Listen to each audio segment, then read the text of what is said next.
চলো আজকে আমরা কেক বানাবো। প্রথমে আমরা এই যে 1 কাপ মেজারমেন্ট কাপের 1 কাপ পরিমাণ ময়দা নিয়ে নিচ্ছি। খুব সুন্দর করে এটাকে চেলে নিতে হবে। আমরা প্রথমে এই শুকনো উপকরণগুলো আগেই চেলে আলাদা করে রাখবো। এখান থেকে আমি দেখতেছি 1 টেবিল চামচ পরিমাণ, মানে আসলে আমাদের 2 টেবিল চামচ পরিমাণ ময়দা উঠাতে হবে, যেহেতু আমরা আজকে 2 পাউন্ডের কেক বানাচ্ছি। 1 কাপ পরিমাণ ময়দা নিছি, এখান থেকে 2 টেবিল চামচ পরিমাণ ময়দা উঠাই রাখলাম। সেম আবার 2 টেবিল চামচ পরিমাণ কর্নফ্লাওয়ার আমাদের মিক্স করতে হবে। সো কর্নফ্লাওয়ার এখন আমরা দিয়ে দিব। এখানে এই যে কর্নফ্লাওয়ার 1 চামচ, আর 1 চামচ দিতে হবে, আর 1 চামচ পরিমাণ আমরা দিয়ে দিলাম। ওকে, সো এই সবটা ভালো করে চেলে নিতে হবে। কিন্তু তার আগে আরও একটা শুকনো উপকরণ আমাদের আছে, যেটা হচ্ছে বেকিং পাউডার। সো এটা নিতে হবে মূলত আমাদের 1 টিস্পুন। এই যে আমরা ফস্টার ক্লার্কেরটা ইউজ করছি, আমি সবসময় ফস্টার ক্লার্কেরটা ইউজ করি। এই বেকিং পাউডারটা খুবই ভালো। সো প্রথমেই আমরা ময়দা নিয়ে তার সাথে কর্নফ্লাওয়ার এবং পরবর্তীতে এই বেকিং পাউডারটা মিক্স করে দিচ্ছি। একদম সমান করে নিতে হবে। এই পরিমাণের উপরেই আসলে আমাদের পুরো কেকটা ডিপেন্ড করতেছে। সো দ্যাট আমাদের এই পরিমাণটা খুব সুন্দর করে নিতে হবে। এক চা চামচ পরিমাণ নিয়ে নিছি। আর আমাদের আসলে যেহেতু 2 পাউন্ডের জন্য আমাদের 2 টিস্পুন বেকিং পাউডার লাগবে। আরও 1 টিস্পুন আমি নিয়ে নিচ্ছি।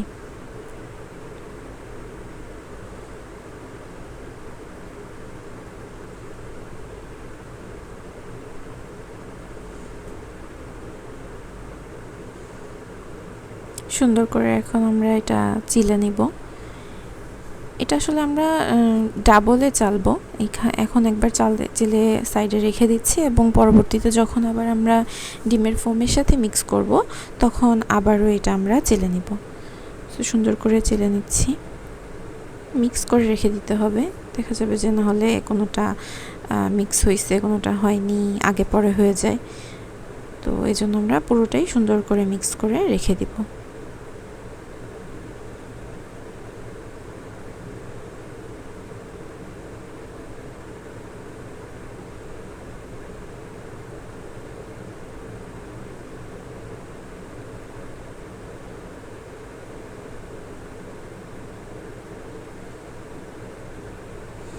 এখন আমরা আলাদা একটা পাত্র নিয়ে নিচ্ছি। এই পাত্রের মধ্যে আমরা 5টা ডিম সুন্দর করে সাদা অংশ আর কুসুমটা আলাদা করে বের করে নিব। তো আমরা সুন্দর করে একে একে ডিমগুলো ভেঙে নিচ্ছি।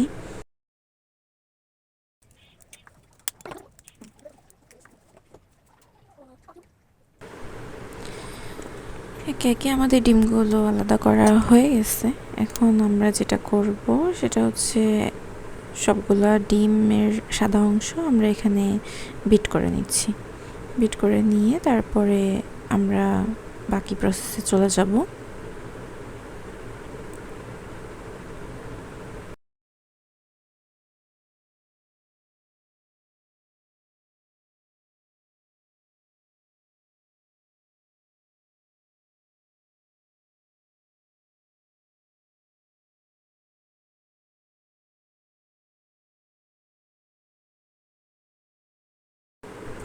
একটু ফোম উঠে গেলে তারপরে আস্তে আস্তে আমরা চিনি অ্যাড করে দেব। আসলে এখানে আমরা 1 কাপ চিনি ইউজ করতেছি। 1 কাপ চিনি একটু একটু করে দিয়ে দিতে হবে, একবারে দেওয়া যাবে না, সেক্ষেত্রে ফোমটা ভেঙে যাওয়ার আশঙ্কা থাকে। সো আমরা খুব আস্তে আস্তে করে অল্প অল্প করে চিনি অ্যাড করতে থাকবো। আমি এখানে 4 বারে চিনি অ্যাড করেছি, আপনারা যে কোনোভাবে আরও বেশি টাইম ধরে দিতে পারেন, আপ টু ইউ। বাট আস্তে আস্তে আমরা এই চিনিটা অ্যাড করে দিয়ে পুরো ফোমটা বানিয়ে নিব। ওভারবিট করা যাবে না। যখনই দেখব যে আমাদের ফোমটা হয়ে গেছে, এই পর্যায়ে আমরা ডিমের কুসুমগুলো দিয়ে দিচ্ছি এবং 4 টেবিল চামচ তেল দিয়ে দিচ্ছি। আমরা আজকে অরেঞ্জ কেক বানাবো, যার কারণে এর মধ্যে আমি অরেঞ্জ ইমালশন দিচ্ছি। এই পর্যায়ে আপনারা ভ্যানিলা এসেন্স বা ভ্যানিলা ইমালশন অ্যাড করতে পারেন। আমার কাছে আসলে ইমালশনটাই বেশি ভালো লাগে, যার কারণে আমি ইমালশন ইউজ করি। এই যে দেখছেন, এখন আমরা যেই সাইডে শুকনো উপকরণগুলো চেলে রেখে দিয়েছিলাম সেটা একটা হালকা স্প্যাচুলার সাহায্যে আস্তে আস্তে করে মিক্স করে নিতে হবে। একবারে দেওয়া যাবে না, সেক্ষেত্রে ফোম ভেঙে যাবে। এজন্য আমরা আস্তে আস্তে করে এটাকে হালকা করে চেলে একসাথে মিক্স করে নিব।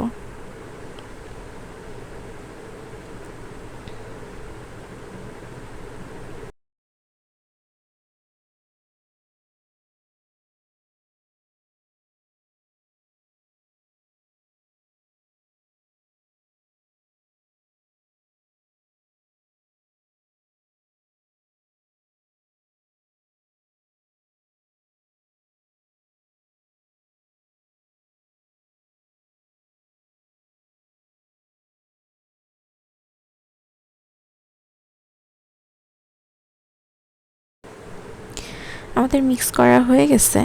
এখন একটা মোল্ডের মধ্যে 2 পাউন্ডের একটা মোল্ড নিয়েছি, এর মধ্যে হালকা করে তেল ব্রাশ করে এটার মধ্যে আমরা পুরো মিশ্রণটা ঢেলে নিব। তার আগে বেকিং পেপার বসিয়ে নিলাম, এক্ষেত্রে স্মুথলি যাতে আমাদের কেকটা উঠে আসে।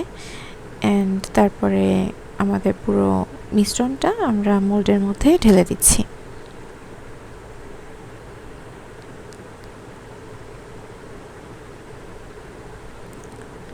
মোল্ডের মধ্যে দেওয়া শেষ। এখন আমরা 160 ডিগ্রি সেলসিয়াসে ওভেনের মধ্যে 10 মিনিট প্রিহিট করে নিয়ে এটাকে বসিয়ে দিব।